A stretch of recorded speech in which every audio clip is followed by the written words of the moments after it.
lihat di putusan yang akan kami baca, termasuk jawaban terhadap tuntutan supaya putusan MK ini ya ada pengaruhnya terhadap putusan MK.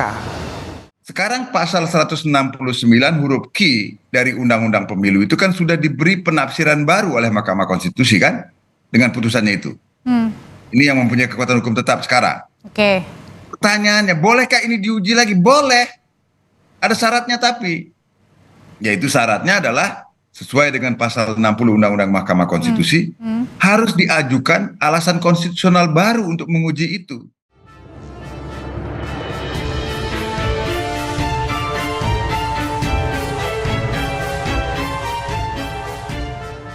Assalamualaikum warahmatullahi wabarakatuh. Salam sejahtera untuk kita semua, salam budaya. Sahabat-sahabat tercinta bangsa dan setanah air yang sangat hormati, detik-detik menjelang putusan Majelis Kehormatan Mahkamah Konstitusi atau MK terkait dengan sidang etik, terutama berkaitan dengan putusan Mahkamah Konstitusi nomor 90 tahun 2023 yang terkait dengan batasan usia capres dan cawapres. Momentum itu tampaknya menjadi suasana yang sangat mendebarkan, bahkan sangat krusial, terutama kepada pihak-pihak yang terkait, bahkan mungkin bisa saja dari MK sendiri. Kemudian juga pihak pelapor, terutama dari para guru besar hukum tata negara, kemudian juga pihak terlapor, hakim MK, bahkan mungkin juga keluarga Presiden Jokowi yang selama ini menjadi topik sentral, karena ada dugaan upaya Presiden Jokowi untuk membangun dinasti politik keluarganya sehingga meminta Mahkamah Konstitusi untuk meloloskan putra sulungnya Gibran Rakabuming Raka agar bisa menjadi cawapres pendamping Prabowo Subianto meskipun usianya belum sampai 40 tahun seperti yang telah ditetapkan dalam Undang-Undang Pemilu tahun 2017 sebelumnya. Sementara itu berdasarkan info yang terakhir, MK yang dikomandani Profesor Jimli Asidiki menyatakan bahwa pemeriksaan semua pelapor termasuk para hakim konstitusi sudah dilakukan. Yang terakhir diperiksa pada hari Jumat tanggal 3 November 2023 yang lalu adalah sang ketua MK Anwar Usman. Dalam pernyataannya, Profesor Jimli menjamin bahwa putusan tidak hanya sekedar menjelaskan kesalahan para hakim, tetapi juga bisa berdampak terhadap syarat usia pencapresan 2024 di KPU. Namun pendapat yang berbeda disampaikan oleh mantan hakim konstitusi I Dewa Gede Palguna. Ia menegaskan bahwa MK hanya akan menetapkan sanksi etik kepada hakim MK jika terbukti ada pelanggaran dan tidak akan mengubah putusan yang sudah ditetapkan para hakim konstitusi karena bersifat final dan mengikat atau final and binding. Ia menegaskan bahwa putusan hakim konstitusi yang sudah berketetapan hukum hanya bisa diuji kembali jika ada pengajuan alasan konstitusional baru untuk mengujinya. Selesai sudah pemeriksaan Majelis Kehormatan terhadap para hakim konstitusi. Yang terakhir diperiksa Jumat kemarin adalah sang ketua mahkamah Anwar Usman. Itu adalah kedua kali Anwar diperiksa majelis setelah Selasa lalu pemeriksaan perdana. Majelis juga menemukan banyak laporan pelanggaran terhadap Anwar. Kami sudah tuntas mengadakan pemeriksaan semua hakim dan bahkan ketua, diakhiri dengan pemeriksaan kembali ketua, konfirmasi, mendengarkan pembelaan dirinya ya, tadi terakhir. Jadi satu-satunya yang kita periksa dua kali ya Pak Ketua. Pertama karena banyak, 15 tuh yang melaporkan dia. Ketua Majelis Kehormatan Jimli Asidiki juga menjamin putusan tak sekadar menjelaskan kesalahan para hakim, tapi juga bisa berdampak terhadap syarat usia pencapresan 2024 di Komisi Pemilihan Umum. Lihat di putusan yang akan kami baca, termasuk jawaban terhadap tuntutan supaya putusan MK ini ya ada pengaruhnya terhadap putusan MK sehingga berpengaruh kepada pendaftaran capres, kan begitu. Nah itu juga salah satu pertimbangan mengapa kita putuskan putusan dibacakan tanggal 7. adalah putusan tentang syarat usia seseorang bisa maju menjadi bakal calon presiden dan calon wakil presiden yang belakangan menggemuruh di Indonesia. Tak kurang, bahkan pendukung Joko Widodo sejak dicalonkan PDI Perjuangan sebagai Gubernur DKI Jakarta pada 2012 kecewa terhadap Jokowi. Jokowi yang saat itu adalah wali kota Solo adalah kesayangan masyarakat karena bisa mengubah budaya politik Indonesia.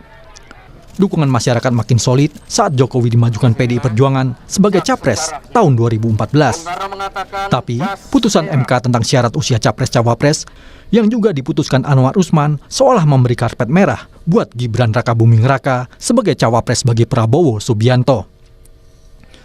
Anwar Usman adalah paman Gibran, sang wali kota Solo yang adalah putra sulung Jokowi. Dalam program Rosi, salah satu kelompok masyarakat pendukung seperti budayawan dan salah satu pendiri majalah Tempo, Gunawan Muhammad, menceritakan kenapa sistem politik kini berantakan dan cenderung menjadi politik dinasti.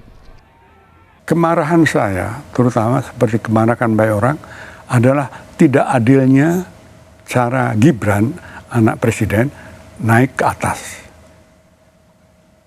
Bukan karena Gibrannya, bukan karena umurnya, tapi karena tidak fair. Dan ketika ini merusak sistem di kehakiman, terutama tingkat Mahkamah Konstitusi, itu berbahaya sekali. Karena nanti ketika kita membutuhkan mahkamah ini sebagai wasit yang tidak memihak, orang tidak percaya. Dan itu berbahaya sekali bagi suatu konflik yang tidak mungkin, tidak mustahil akan terjadi.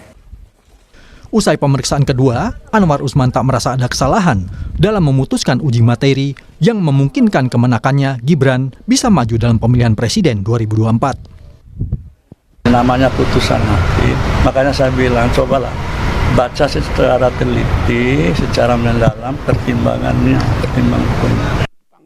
Kini yang ditunggu adalah hari Selasa 7 November 2023 pukul 4 sore. Setelah sehari sebelumnya pada Senin lalu, majelis merumuskan apa saja kesalahan yang ditemukan pada para hakim dalam putusan syarat usia capres-cawapres dan apa dampaknya bagi aturan syarat pencapresan 2024. Pak Palguna, jadi kemungkinan sanksi etik dari MK ini terhadap personil dari para hakim MK ini bisa untuk menyenggol produk putusan hakim MK? Nyenggol gimana maksudnya? Mengubah atau menganulir? Tidak bisa. Kalau saya berpendapat itu tidak bisa. Karena kan kompetensi atau kewenangan MK itu kan persoalan etiknya. Persoalan etiknya itu kemungkinan yang bisa terjadi jenis pelanggarannya kan bisa pelanggaran ringan, pelanggaran sedang atau berat. Nah sanksinya juga begitu. Sanksi ringan, sanksi sedang, sanksi berat. Apakah teguran lisan, teguran tertulis, ataukah pemberhentian tidak dengan hormat. Itu klasifikasi sanksinya. Saya nggak tahu. Apakah misalnya Prof. Jimli dan kawan-kawan di Majelis Kehormatan Mahkamah Konstitusi nanti akan berkreasi dalam tanda petik misalnya dalam soal sanksi ini saya nggak tahu. Tetapi dia tetap berada di wilayah etik. Dia tidak mungkin memasuki putusan Mahkamah Konstitusi. Dengan kata lain saya ingin mengatakan putusan Mahkamah Konstitusi sesuai dengan pasal 47 Undang-Undang Mahkamah Konstitusi bahwa putusan Mahkamah Konstitusi memiliki kekuatan hukum tetap sejak selesai diucapkan dalam sidang terbuka untuk umum itu tetap berlaku berapapun menjengkelkannya putusan itu bagi banyak orang misalnya pada saat ini dia sebagai putusan ini tetap begitu itu nggak boleh ini. Oke. Tapi sebelumnya Pak Palguna disebutkan juga sama Ketua MK Pak Jimli bilang bahwa kemungkinan bahwa putusannya nanti di Selasa ini bisa berpengaruh ke pendaftaran Pilpres. Apakah artinya bisa membuka ruang itu maksudnya? Saya nggak begitu mendengarnya kalau wawancara yang tadi yang saya dengar ya. Ya justru diputuskan itu untuk memberikan kepastian terhadap pendaftaran itu kan mengapa putusannya di awal gitu ya. Tetapi begini loh, begini maksudnya itu. Kalau saya bukan bukan ilmuwan politik. Saya murni saya mengomentari ini dari sudut pandang hukum, dari sebagai mantan hakim konstitusi dan saya mengerem diri kekepoan saya untuk berkomentar soal politiknya. Gini, kalau misalnya terbukti ada pelanggaran berat oleh hakim dalam membuat putusan itu, maka sanksinya adalah sanksi etik pada hakimnya. Lalu gimana kaitannya dengan putusan itu? Ada sarana hukum yang mungkin bisa digunakan. Sekarang pasal 169 huruf Q dari Undang-Undang Pemilu itu kan sudah diberi penafsiran baru oleh Mahkamah Konstitusi kan? dengan putusannya itu. Ini yang mempunyai kekuatan hukum tetap sekarang. Oke. Pertanyaannya, bolehkah ini diuji lagi? Boleh. Ada syaratnya tapi. Yaitu syaratnya adalah sesuai dengan pasal 60 Undang-Undang Mahkamah Konstitusi, harus diajukan alasan konstitusional baru untuk menguji itu. Apakah misalnya yang dimaksud itu adalah bahwa dengan adanya putusan etik Yang mengajukan itu siapa, bagian Pak Palguna? dari alasan konstitusional baru yang digunakan, nah itu kan bisa salah satu anunya. Kalau menyenggolnya sampai ke situ mungkin, gitu ya, bisa. Itu ya. Jadi bisa diajukan kembali permohonan pengujian terhadap pasal ini kalau terdapat alasan konstitusional baru untuk melakukan. Oke. Pak Palguna, kalau berkaitan dengan sanksi etik ini kan beberapa hakim, bahkan semuanya ini ada dilaporkan begitu ya ke MK. Nah, pelanggaran berat apa yang kemungkinan bisa terjadi dengan sanksi yang diterima oleh hakim MK? Kalau pelanggarannya berat itu pemberhentian tidak dengan hormat kan? Kalau itu yang terbukti, kan tidak ada yang lebih berat dari sanksi itu. Pemberhentian tidak dengan hormat. Nah, kalau mekanismenya, kalau pemberhentian tidak dengan hormat itu setelah diputuskan oleh Majelis Kehormatan, memang melalui Ketua Mahkamah Konstitusi dan diteruskan kepada Presiden untuk secara administratif nanti kan. Jadi sanksi etiknya itu pemberhentian dengan tidak hormat tadi itu ya? Iya, yang paling berat itu kalau menurut ketentuannya itu yang paling berat itu.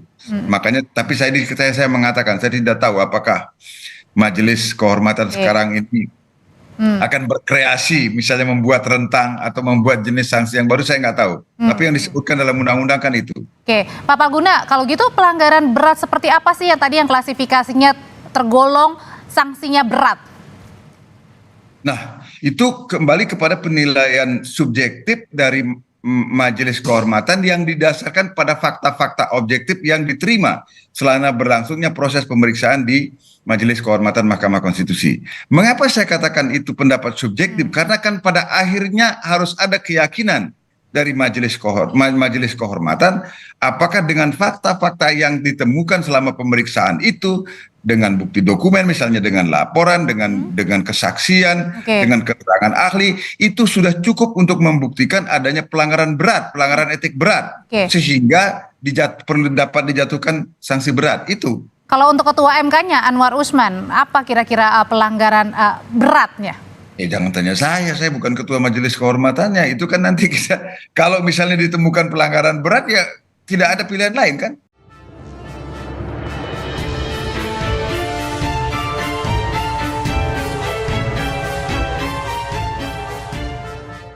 Sahabat-sahabat tercinta bangsa dan setanah air yang sangat saya hormati, Majelis Kehormatan Mahkamah Konstitusi atau MK yang dikomandani Profesor Jimli Asidiki tampaknya memang sedang mendapatkan ujian yang sangat berat, karena ia harus memberikan putusan yang bisa memberikan rasa puas dan lega kepada semua pihak, meskipun hal itu sangat sulit bahkan mustahil untuk bisa diputuskan. Sementara itu ada dua aspirasi yang berkembang di tengah-tengah masyarakat kita. Yang pertama tentu saja mereka yang mendukung para pelapor, terutama terkait dengan adanya dugaan nepotisme sehingga perlu ada sidang etik terhadap hakim MK terkait dengan batasan usia capres-cawapres. Ini tentu saja mendapatkan jumlah dukungan yang tidak sedikit dari seluruh rakyat Indonesia. Para pelapor yang terdiri dari sejumlah guru besar hukum dan tata negara tentu saja sangat berharap tuntutan mereka agar sidang etik tidak hanya sekedar untuk menghentikan Ketua Mahkamah Konstitusi Anwar Usman yang diduga kuat memberikan karpet merah kepada Gibran Rakabuming Raka untuk bisa menjadi cawapres Prabowo Subianto meskipun usianya belum genap 40 tahun. Tentu saja mereka mendapatkan dukungan banyak kalangan, bahkan sebagian besar mendukungnya karena hal itu sangat terkait dengan dugaan Presiden Jokowi untuk melanggengkan kekuasaan melalui putranya dengan membangun dinasti politik keluarga. Para pendukung Prabowo Subianto dan Gibran Rakabuming Raka tentu sangat berharap agar MK tidak berlebihan di dalam menjalankan tugas pokok dan fungsinya, khusus hanya menangani soal etik, tetapi jangan sampai mengubah putusan MK sebagaimana yang sudah disampaikan oleh mantan Hakim MK I Dewa Gede Palguna. Harapan mereka tentu saja Prabowo Subianto dan Gibran Raka Buming Raka bisa berlayar dan tetap bisa mengikuti kontestasi Pilpres 2024. Dua pihak yang sangat bertentangan secara diametral ini tentu saja sangat sulit untuk diakomodasi oleh MK-MK bagaikan buah si malakama. Itulah yang saya katakan bahwa MK-MK memang sedang menghadapi ujian yang begitu berat. Kalau sampai MK-MK salah di dalam memberikan putusan tentu akan berdampak pada jangka yang sangat panjang. Bahkan bisa menjadi catatan sejarah hitam apabila MK-MK sampai salah di dalam memberikan putusan. Hal ini sangat berkaitan erat dengan persoalan jurisprudensi dan pelaksanaan penegakan konstitusi. Kalau sampai MK-MK tidak bersikap arif dan adil di dalam memberikan putusan tentu akan berdampak buruk. Apalagi kalau sampai MK-MK memiliki kepentingan tersendiri di balik sidang etik yang digelar selama ini. Tentu akan menjadi legacy, menjadi warisan hukum yang sangat buruk, bahkan bisa menjadi presiden yang sangat tidak baik buat kita, seluruh bangsa Indonesia. Dalam situasi yang sangat krusial semacam itu, MK-MK tampaknya perlu berkreativitas. Tidak cukup hanya memiliki fatsun politik, tetapi MK-MK juga perlu memiliki kreativitas, sehingga keputusan yang disampaikan nanti pada hari Selasa, tanggal 7 November 2023 yang akan datang betul-betul memberikan sikap lega, paling tidak kepada kedua belah pihak. Meskipun hal itu akan sangat sulit untuk dilakukan. Taruhlah misalnya kalau MK-MK akhirnya memutuskan bahwa putusan MK nomor 90 tahun 2023 itu ternyata dianulir, itu artinya Gibran Raka Buming Raka yang belum genap berusia 40 tahun itu bisa saja gagal untuk menjadi cawapres pendamping Prabowo Subianto. Jika keputusan itu yang diambil, resikonya tentu saja MK-MK akan mendapatkan resistensi yang luar biasa dari pendukung Prabowo Subianto dan Gibran Raka Buming Raka. Namun situasi politik akan jauh lebih krusial dan genting apabila MK-MK nanti hanya memberikan putusan yang terkait dengan soal kode etik tetapi sama sekali tidak menyinggol, sama sekali tidak mengubah tentang pencawapresan Gibran Raka Buming Raka. Ini tentu akan semakin membuktikan adanya dugaan kuat bahwa Presiden Jokowi benar-benar telah melakukan cawe-cawe politik, sehingga akan muncul dugaan kuat bahwa semua yang ada di dalam konstitusi kita ini akan gampang untuk dimanipulasi sesuai dengan keinginan dan kemauan politik Presiden Jokowi. Amarah rakyat bahkan para pendukung Presiden Jokowi yang selama ini berjibaku mati-matian ketika Presiden Jokowi ini dihina dan dicaci maki dengan kata-kata dan narasi jahat, bahkan framing jahat yang luar biasa, terutama pada pemilu 2014 dan 2019, tampaknya juga akan semakin meradang. Bahkan mereka yang selama ini mendukung dan mencintai Presiden Jokowi akan berubah menjadi sentimen kebencian akut, bahkan bisa jadi melebihi para pembenci Presiden Jokowi yang selama ini sudah menyeruak ke permukaan. Ini memang masa-masa yang sangat krusial.